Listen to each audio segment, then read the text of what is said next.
Snow hissed against the barn roof like sand on glass. The lantern swung from its hook, throwing wild shadows across Ella Cartwright's trembling hands as she fought to lift the feed sack. Wind bit through the gaps in the wall, sharp, merciless, alive. Behind her, the door creaked open and a man's boots thudded slow and heavy on the planks. "You'll freeze working like that," he said. She didn't turn. "Don't matter," she whispered. "I'm not pretty anyway." His silence hung thick as the storm. Then came his answer, quiet as kindling catching. "That's fine. I need honest, not fancy." Snow whispered across the high plains, sweeping against the fences until each post wore a crown of ice. Ella Cartwright braced her shoulder against the feed sack, breath white in the dim light leaking from the barn. Her gloves were stiff with frost, the coarse hemp burning through the fabric as she heaved. The cattle watched with dull, patient eyes, their breath fogging the cold air like ghosts. The wind found every crack in the board, slipping through to cut at her skin. She bit the inside of her cheek, refusing to shiver. Weakness, she told herself, earned no shelter here. Bootsteps crunched outside, steady, unhurried. A tall figure moved through the curtain of snow, hat brim heavy with frost. Jonas McCade. He didn't call out or ask permission. He stepped beside her, lifted the sack as if it weighed nothing, and set it down near the trough. The gesture carried no show, no pity. Just work. Ella kept her eyes on the feed. "Didn't ask for help." "You looked like you'd take it anyway," he said, voice low and even. His gloved hands brushed the snow from the sack's twine, then from the edge of her sleeve. Not touching, just clearing space. The silence stretched. Outside, the storm deepened, wind whistling through broken planks. Jonas's lantern swung from a nail, painting his face in gold and shadow. He looked older than his years, creased from weather, not weakness. She wondered what it cost him to stay kind in a world that rewarded hardness. The last of the grain hit the trough. Ella leaned against the post, chest tight, half from effort, half from something she couldn't name. He met her eyes then, steady, unreadable, and nodded once toward the door. "Work's better done by two." She didn't answer, but for the first time that winter, the silence between them felt warm. The barn held a thin kind of warmth, born from breath and body heat more than fire. The horses shifted in their stalls, tails brushing against the wooden slats, the smell of hay rich and sharp. Ella stood near the doorway, snow still melting from her coat. Jonas McCade leaned against a post, hat low, voice even. "I could use another pair of hands," he said. "Through spring, maybe longer if you don't mind the work." She crossed her arms, suspicion hardening her voice. "Work or charity?" He didn't blink. Work, the kind that blisters. Silence stretched, filled by the creak of timbers in the wind. Ella's eyes drifted to the rope on the table beside him. He picked it up, testing the frayed end. His fingers moved slow and sure, twisting fibers, looping them into a clean splice. She watched without meaning to, the grace in it, the steadiness. When he finished, he set the rope aside. "Can you mend tack?" "Better than I can trust folks," she said. His mouth lifted just enough to count as a smile. "Then the horses will be lucky." Outside, snow pressed harder against the boards, a low moan slipping through the cracks. He handed her a length of twine and gestured toward the bridle hanging crooked on the peg. "Show me." Her hands, though cold, found rhythm in the work. Tight knots, even stitching. Jonas watched without hovering. "Looks right," he murmured when she was done. "Good enough to ride through storm." "Then it'll do," she replied. That night, when she climbed the ladder to the hayloft, she paused. Below, Jonas hung a lantern from a beam and left it burning. Its soft light rippled across the rafters, gold against the dark. It wasn't for comfort, she knew that. It was so she could see her way down should she decide to trust the ground again. The church bell carried across the frozen valley, its hollow clang rolling through the cold air. Ella walked beside Jonas down the slushy main road of Willow Bend, boots sinking into the thawing mud. Her dress was plain, borrowed from the trunk of some forgotten widow, and her shawl smelled faintly of smoke. Folks turned as they passed, the kind of turning that pretends to look away too late. A few nodded to Jonas, fewer still to her. She kept her chin steady and her gaze on the church steeple. Inside, the air was warm but unfriendly. The pews gleamed like they'd been scrubbed clean of mercy. Widow Leary's perfume hung thick near the front row, and her eyes swept Ella from hem to hairline. "His new stray," she whispered to no one in particular, but the words carried. Hiram Vale leaned against the pew behind, smirking like he'd paid for the show. Jonas tipped his hat quiet as ever, offering neither defense nor shame. He just took a seat beside Ella, his presence solid as a fence post in high wind. Reverend Dunn spoke of forgiveness, his voice slow and syrup-thick. Ella stared at the window beside her, where frost clung to the corners like lace. The sermon's words slipped over her, leaving no warmth behind. She thought of the ranch, its honest work, its silence, and felt it all fade under the weight of these eyes. When the closing hymn began, she mouthed the words without sound, feeling more ghost than guest.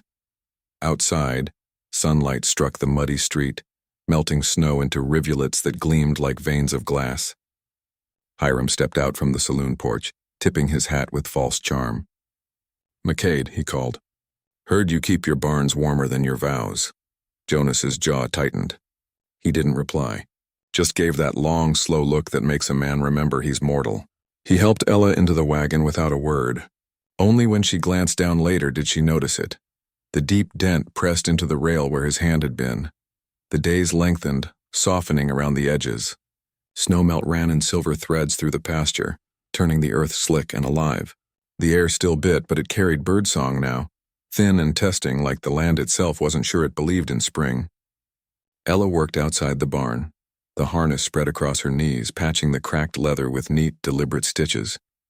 The smell of oil and hide mixed with thawing soil, and she found herself humming, quiet as breath. Across from her, Jonas ran a hand plane along a split stall board. Each stroke sent curls of pine shavings tumbling, pale as the hair that sometimes slipped loose from her braid. He paused once, not looking up, listening to her tune fade and start again. Then he set the plane aside and said, "That'll hold another season."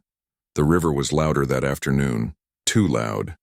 By the time they reached the ridge, brown water foamed over the banks, the herd lowing from the far side. Jonas swung into the saddle. "Stay put," he called. But she was already mounting, jaw set against the wind. Together they rode down the slope, horses churning mud. Jonas shouted orders over the roar. She moved before he finished them, roping fallen branches to shape a rough crossing. Her hands were sure, rope snapping through the air in clean arcs. The cattle followed, eyes wild, hooves slipping on wet stones. Jonas saw her cut another line, her form strong and certain, no fear in her posture. When the last steer reached shore, the rope went taut and split with a gunshot crack. She pitched forward into the current. A flash of red scarf, a gasp swallowed by the river. Jonas was off his horse before thinking, plunging after her. The water burned cold, dragging at his coat, but his hand caught hers, hauling her up and out onto the bank. She coughed hard, breath rasping, hair plastered to her cheek. He steadied her with both hands, their hearts hammering in sync. "You ride like you belong here," he said, voice rough. Her reply was only a look, one that felt dangerously close to belief. The wagon rattled down the main street of Willow Bend, the sky above swollen with gray.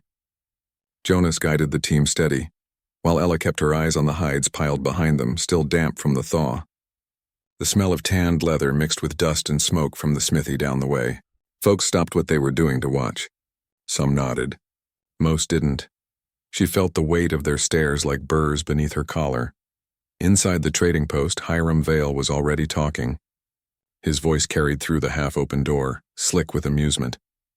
"Man like McCade keeps himself busy out there," he said. "Guess he's got company to pass the nights, company that works cheap." Laughter followed, low and mean. Jonas's boots hit the porch before Ella could stop him. The saloon quieted the moment he stepped through.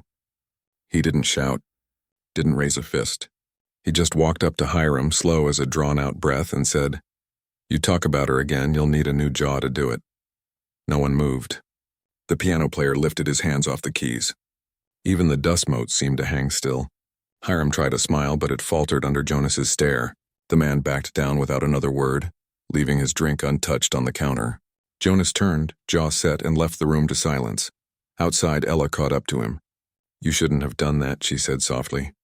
"Words don't break skin. They cut just the same. Then don't let them draw blood." She touched his sleeve, steadying him. His hand trembled once before he tucked it away. The storm gathering overhead grumbled like something alive. Thunder rolled across the plain, deep and warning. Neither of them spoke again until the rain began. Rain came without mercy, a steady drumming that blurred the world to water and mud. For 3 days it fell, soaking every ridge and hollow, turning the lower pasture into a slow-moving river. Jonas stood in the doorway, slicker already dark with rain, eyes fixed on the foaling pen half swallowed by rising water. "Stay inside," he said, voice roughened by exhaustion. "It's no place for you out there." But Ella was already pulling her boots on. "They're your mares, Jonas, but they're my hands," she answered, stepping past him before the next flash of lightning split the ridge. The ground sucked at their boots as they pushed through the pasture. Water roared against the fences, carrying branches and debris. Jonas hauled a plank into place, bracing it against the current while Ella tied rope across to guide the mares. Each knot she made held true, clean and tight despite the cold numbing her fingers. A chestnut mare panicked, rearing. Ella caught its halter, murmuring low until the animal steadied. Rain lashed their faces, slicking her hair against her cheek. The gate gave way with a sharp metallic snap, the chain whipping free. Before Jonas could reach her, Ella waded in, shoulders deep, tying a new line midstream. Her hand slipped once, skin tearing on the rusted links. "Ella!" he shouted, the name breaking raw from his throat. She didn't stop until the gate held. Together they drove the mares up the slope, mud churning beneath hooves until every last foal stood trembling on dry ground. When it was done, the rain eased into a drizzle. In the barn they stripped soaked coats, steam rising from the horses. Jonas poured coffee from the pot on the stove, brought it to her without speaking. She took it, fingers brushing his. No words were needed. The warmth between them said all that mattered, fear, apology, and forgiveness, bound together in silence.